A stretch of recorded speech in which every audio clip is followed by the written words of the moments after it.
mokete Ramogi TV kwa chaka ni bush jo pengi mheshimiwa Anthony Oluoch mani kodwa ka ene jaod bura mamadhari ro kama na inya kumiwa seche gi mheshimiwa. Kamano. To koro nyung'anyo kaka jood bura to ngire Njuguna Ndung'u be go bade piny. Ni piny tek pesa bende onge. Ma be gima winjore nu koso pod udhi mana dhi mbele gi ng'anyo. Mokwongo erokamano, ago erokamano kenda muso nyikwa Ramogi. Od bura nyoro no ng'anyo to gi ng'anyo gi gimomiyo. Od bura achiel kuom gik ma watimo kiweyo ng'ado chike gi kalo buche to gi nono weche jopiny. Wan bende ema wang'iyo pesa mar Kenya kaka tiyo wane mwapoge migepe mopogore opogore. CDF en achiel kuom pesa go. Wan gi budget kama 3 trillion. Budget mar CDF ma bende konyo japiny moloyo wach bazari. Sini koro ne wadhi e yueyo, te yueyo ni en yueyo ma nitiere jonyuol ma ok dhi yueyo, ok dhi chamo Christmas nekech gikia kaka nyithindo dhi sikul. Wan gi 2.5% mar pesa monego be ni donjo e bazari. Sani ne wakalo budget dwe mar abich, dwe mar auchiel, dwe mar Julai, nyaka sani mago dweche madhi auchiel. Serikal nigi pesa maginyalo timo supplementary budget. Sani Njuguna Ndung'u ni winjo kawacho ni nweng'o odok chien. To nweng'o odok chien nade to usuru udhi ukete e gimora mora. Usuru okete e housing, usuru okete e NHIF, idwa mede NSSF, gik moko teni gosuru. Sani koro onge gimora mora ma onge gi osuru. So onego beni nweng'o marwa dhi malo ok dog piny.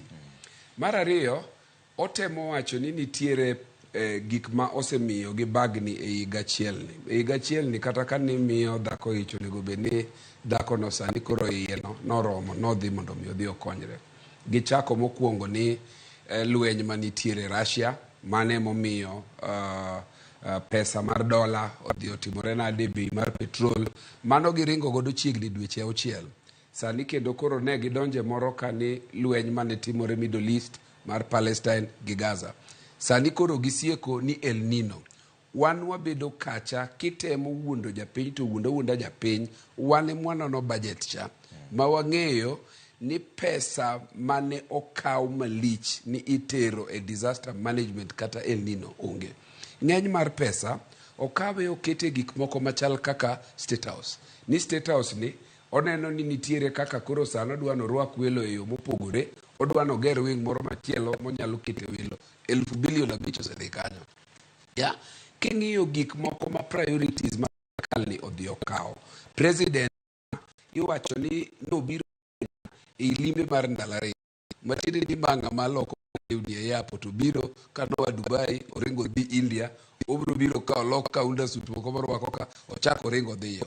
Koro gima dang' mi jaod bura kik ng'any en ang'o? Kech chike gi magidwaro te wayalo makata kamoko nitiere magikalo ka ok wadwar to gikalo nikech chik mar political party gi democracy en ni majority biro bedo gi yorgi to minority biro bedo gi say. Mano e rolwa mar representation. Mago wasetimo. Kama konyo japiny madhi donjo e lwet japiny giminyalo yudo ma japiny yudo. Ok en kata pes county. Kiwuotho e alwora mar Kenya kaa, gik ma visible minyalo ng'iyo, gin infrastructure mag sikunde, gin police stations, gin ute mag chief moger gi CDF. Sani koro nwa medo bazari mar nyithindo ma up to 50% mar allocation cha en bazari. So gimomiyo ne wang'anyo en ni waparo ni serikal ni okawo jopiny ma wa represent od bura for granted, to wan kaka the representatives bende gikawo for granted. To ngire Njuguna Ndung'u ko ni kata mana osare ma gidhi nyalo thago gi chulo. Udwa ng'anyo nyaka karang'o? Koso nyaka chieng' pesa no bi? Well, sani koro wadhi e rusa. Wadhi e rusa to gimomiyo nwatimo ng'anyo no sani en mar ni mondo gibed ka ging'eyo ni wan kaka representatives mag jopiny. Wadwaro ni mondo serikal okaw wach mar japiny mondo oket seriously. To kata kane bed ni wadhi e rusa, ka waduogo nitiere very serious things ma wanyalo keto piny, including kata na budget magibiro godo manyien pod nitiere supplementary to magikelo e dwe mar ariyo. To ma ok onego bed kama kech gini en gimondike piny e chik mane wakalo 2.5% onego bed ni donjo mar pesa michoko. Mae tim magitimo e political parties bende. Yeah? Jogi wacho on the one hand ni giluoro systems mag governance institutions we mondo tika katiyo sani since constitution 2010 political parties gin instruments of governance. Chakre jomo yier cabinet ministers to jomo bedo elected ker nyaka piny head of parastatals jogo ni kanyo courtesy of ni there is a political party system or structure manotimo campaign mobiro modonje e serikal emomiyo gintiere kundego. So gigo oyiengi e katiba to emomiyo kane wadhi e NADCO ang'eni pod ibire e point mar NADCO machiegni ni emomiyo nwawacho ni there must be fidelity to political party system. Kiweyo bedo ni gidonjo to gidwa ni mondo gikwal jok manitie kucho. Political parties inego by bedo ni gidhi gidiyo pesa moketi ma 0.03%. Sani ODM nigi arrears madhi into 2 billion kaluwore gi Court of Appeal decisions mane oketi ni arrears go okonego beni serikal wacho ni gibro chiwo pesa kaluwore gi gima gichoko. Onego beni timo gimiluongo ni program based budgeting. Political party miluongo ni ODM to gimokogi ginang'o ma gin godo monego gitim. Gin gi offices monego beni giyaw, gin gi statutory deductions, gin gi seminars, gin gi sensitization and campaigns mag enlightening ji. Gigi gitimo nang'o? Pesa ni onego beni ichiwe kaluwore gi programs to gi chik so long as ni okokalo 0.03%. Sani ne giketo pesa kagibiro e supplementary budget. Pesa ni gidhi gikaw 900 million giduoko. Political parties te manitiere odongi less than 100 million.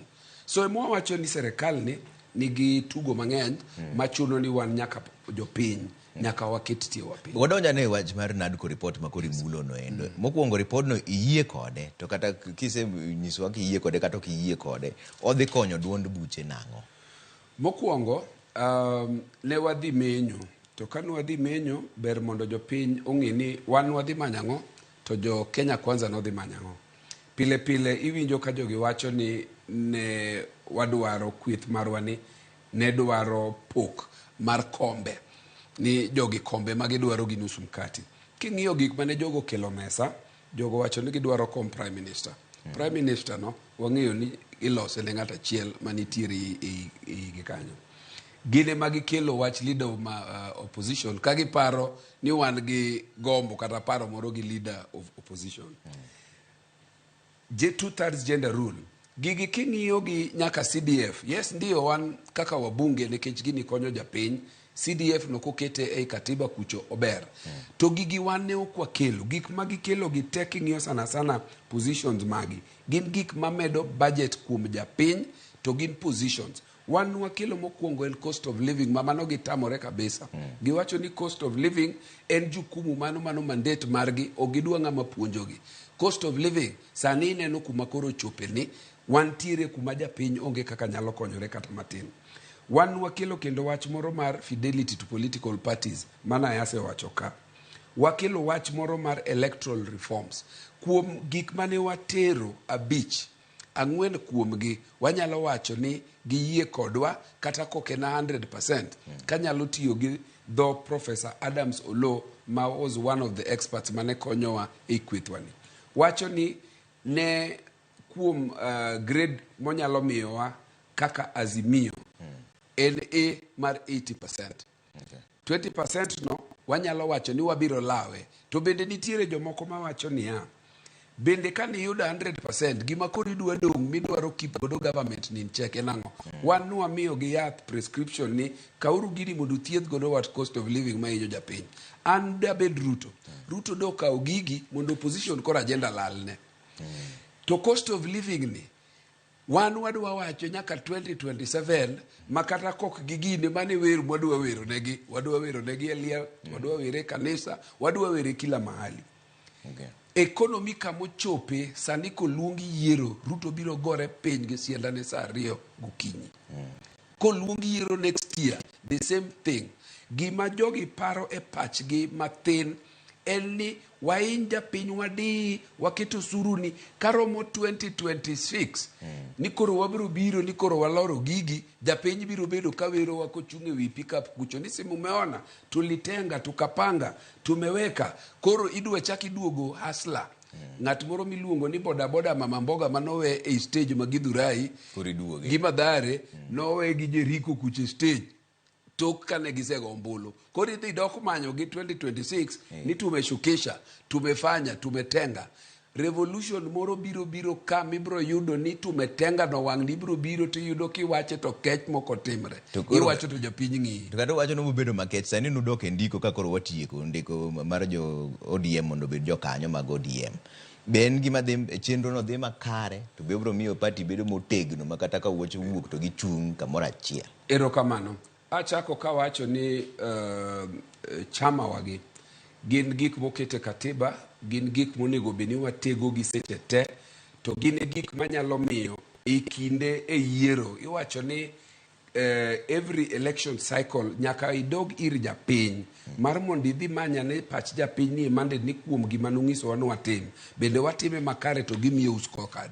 Political parties timo mare e diere ka e kinde election mondo gi refresh themselves gi keep in touch gi ji nekech political parties sani oken gir ng'ato, en gima bedo funded gi taxpayer. So ODM okawo thuolo mokwongo mar mondo mi gidog back to japiny gitem kelo jok mane onge party oduoge party.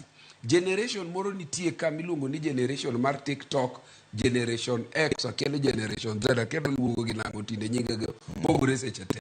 Wamanye jogi mondo wang'isgi ni chama ma ginyalo donje manigi ideology ma obedo machiegni moyiengore gi japiny en ODM. Mondo waikre mondo waket gini kendo obed vieko ma kawadhi wanyalo keep godo government in check, wanyalo ng'iyo gik ma inyo godo japiny, and we are a government in waiting all the time. So recruitment no dhi maber, no bedo launched in Siaya, otere Homa Bay, osetime Migori, notime Kakamega, ang'eyo ni nitiere Mombasa. Nairobi no nego bedi, but chairman wa Aladwa no bedo hospitalized in Nairobi Hospital. Koro no miye captain dwa no miye break matin mar mondo mi oyue. Koro wadhi Mombasa, then wadhi duogo Nairobi. So one on course, kenda ng'eyo ni wabro keto ODM obed chama motegno moloyo chiembni te e Kenya ka. Erokamano mheshimiwa Masao koro mawa wang'o mane kama dongo we mbaka mwago sani ni mano mheshimiwa Honorable Anthony Oluoch men jaod bura Mama Dare kogo kode mbaka e buch jopiny.